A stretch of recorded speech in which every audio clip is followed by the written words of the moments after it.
One of the craziest and the most unproductive thing to do is to conditionalize God. For God is bigger than our minds. His ways are not our ways. God is bigger than life. God would not live life to impress us. If you don't do this for me, God, I won't serve you. I will stop this negative thing I'm doing when God does this for me. If God doesn't save my child, I will not serve him. I stopped serving God because I prayed for him to heal my mom and she died. Someone said, if I will stop living a life of fornication when God gives me a job, I will stop drinking when God blesses me with that my dream business. Conditioning God to meet an endpoint. If I don't get that visa, I'm not going to pray to God like I normally do. So that's, even with men, it's manipulation. And because we feel these things work with men, where we manipulate men, condition them, put them on, we use force to get something out of them.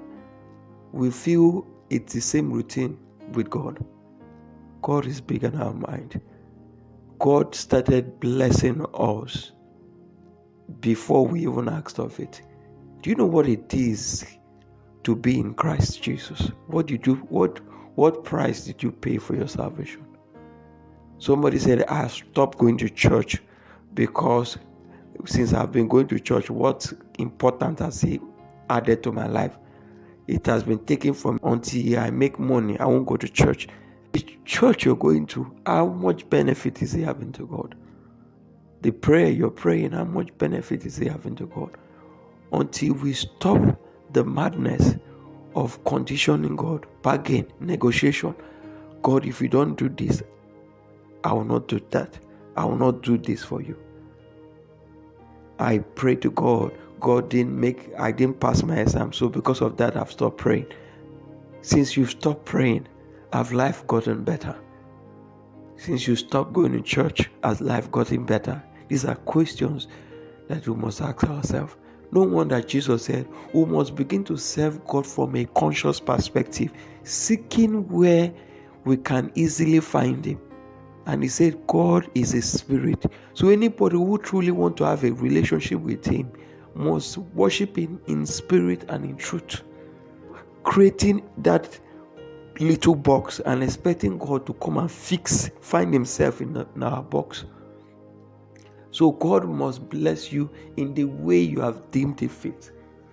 God must prosper you in the way you have given him a condition, A, B, C. If you don't clear my debt, I won't serve you. And God is working tirelessly, just like a man would work. A husband gives conditions to his wife. If you don't do this and this for me, I won't do this and this for you. And because he feels the evil or the wickedness works, he feels he can do it with God. A wife does the same thing. When I condition my husband like this, he will walk like this. So the wife carries that idea and does it with God. So God, until you bless me, I won't go to church.